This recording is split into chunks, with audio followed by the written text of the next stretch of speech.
नमस्कार, द खंडे live stream में दोस्तों, मैं आपका संपादक आर के दीक्षित आपको बता देना चाहता हूं कि भारत मंडपम प्रगति मैदान के अंदर मेला लग रहा है। इस मेले को 2025 से बहुत ही खूबसूरत तरीके से अन्य सालों में खास तौर पर लोगों को सपोर्ट किया जाएगा। श्री जितेंद्र प्रसाद, जो कि कॉमर्स इंडस्ट्री के मिनिस्टर हैं, उन्होंने लाइट लैम्प करके इस मेले को पब्लिक में सुपुर्द किया गया है। श्री नीरज खरवाल, एमडी आईटीपीओ, और नितिन कुमार यादव, चेयरमैन आईटीपीओ, ने लाइट लैम्प उनके साथ करके इस मेले की खासियत को लोगों को बताया। एक प्रेस कॉन्फ्रेंस में मेले की खासियत में उन्होंने कहा श्रेष्ठ भारत और नेक भारत के ऊपर बात रखी, जिसमें कि श्री जतिन जी ने अब तक का सबसे बेहतरीन मेला बताया। कुछ हॉलों में इस मेले की खासियत के साथ साथ चाइना, साउथ कोरिया, तुर्की, इजिप्ट, यूएई, ईरान, लेबनान और तुनिसिया जैसे देशों के सामान बखूबी इन पवेलियनों में मिलते रहेंगे। और बिहार, राजस्थान, महाराष्ट्र, उत्तर प्रदेश जैसे स्टेटों में पार्टनर स्टेट के तहत झारखंड और कई स्टेटों पर उन्होंने फोकस रखते हुए इस भारत मंडपम में काफ़ी खूबियों के साथ साउथ एशिया का एक पब्लिक को बताया। बहुत बड़ा इवेंट बन के उभरा है इन वर्षों में, और ये तो मामूली चीज नहीं, बहुत ये हम लोग बचपन से ट्रेड फेयर देखते हुए आ रहे हैं।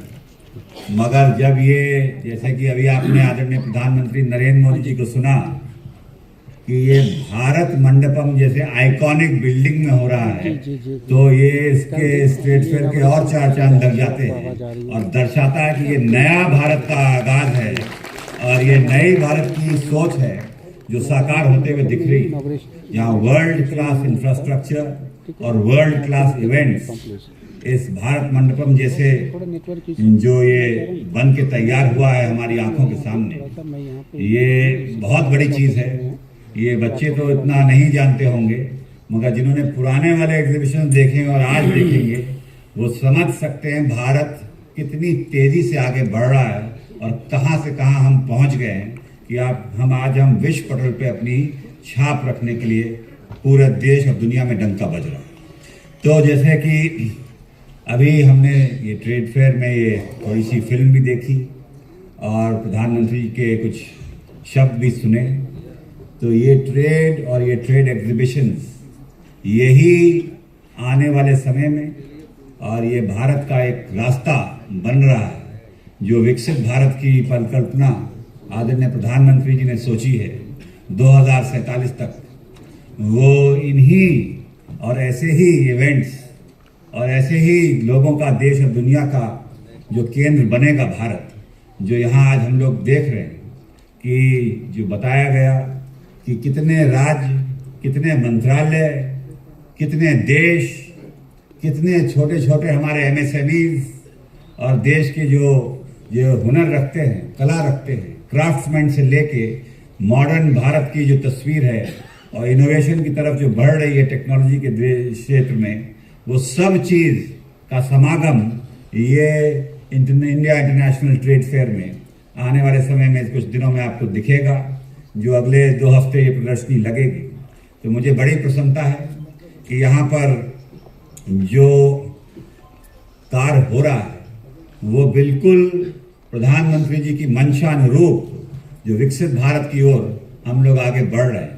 ये सिर्फ एक एग्जीबिशन नहीं है, ये भारत की शक्ति का भी प्रदर्शन। आइए उड़ीसा की तरफ रुख करते हैं। भारत मंडपम में उड़ीसा का पवेलियन लगा हुआ है, जिसमें कि भगवान श्री जगन्नाथ जी का विराजमान होना समझ लो एक बहुत बड़ा शुभ संकेत है। दोस्तों, जगन्नाथ जी उड़ीसा के अंदर बहुत ज़्यादा प्रचलित हैं। यहाँ उनकी पूजा बहुत ही सम्मान के साथ की जाती है और जगन्नाथ जी की हर साल यात्रा भी बखूबी आपको देखने को मिल जाएगी। दोस्तों, उड़ीसा पवेलियन भारत मंडपम के अंदर एक बहुत ही भव्य तरीके से विस्तृत किया गया है। आपको बता देना चाहता हूं कि उड़ीसा हमारे राज्यों में एक प्रमुख राज्य है, जिसकी विरासत वर्षों से देखने के लिए ही नहीं बल्कि हर साल की तरह से इस बार भी पवेलियन में देखी जा सकती है। दोस्तों, उड़ीसा हमारे भारत का एक अभिन्न राज्य है। इस बार भी उड़ीसा की उप मुख्यमंत्री भी इस पवेलियन में विराजित रहीं। उन्होंने पवेलियन में लगे स्टॉलों का दौरा किया और उसकी सुंदरता को बखूबी निखारा। उड़ीसा हमारा अन्य राज्यों से भिन्न जरूर है, लेकिन इसकी परंपरागत विरासत बहुत ही मनमोहक है। उड़ीसा में आप जब भी जाएंगे वहाँ वैदिक सिस्टम के साथ ये वो टेंपल है जो उड़ीसा का माना हुआ है। और देखिए, ये हमारे स्टॉल्स हैं उड़ीसा के, जो कि वेशभूषा के द्वारा बहुत ही सुंदर। और ये हमारी जो उप मुख्यमंत्री जी हैं वो हर स्टॉल पे जाकर के उनका मुआयना करते हुए किस तरह से उन सामानों को देख।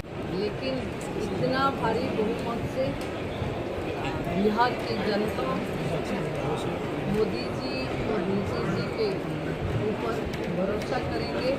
और जो अमित शाह जी ने बोले थे ये काउंटिंग होते होते सब लोगों का खटिया खाली हो जाएगी।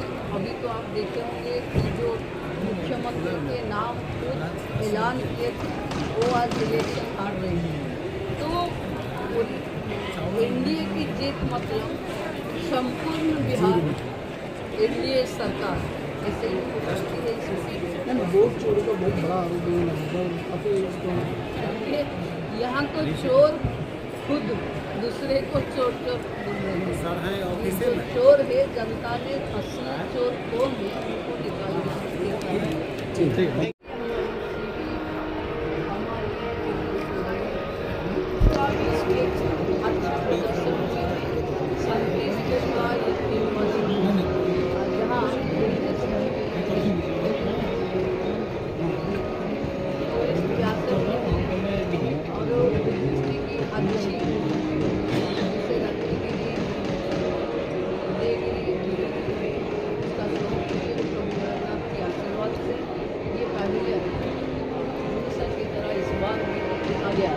बिहार के अंदर सबसे बड़ी जीत हुई है पहली बार एनडीए की।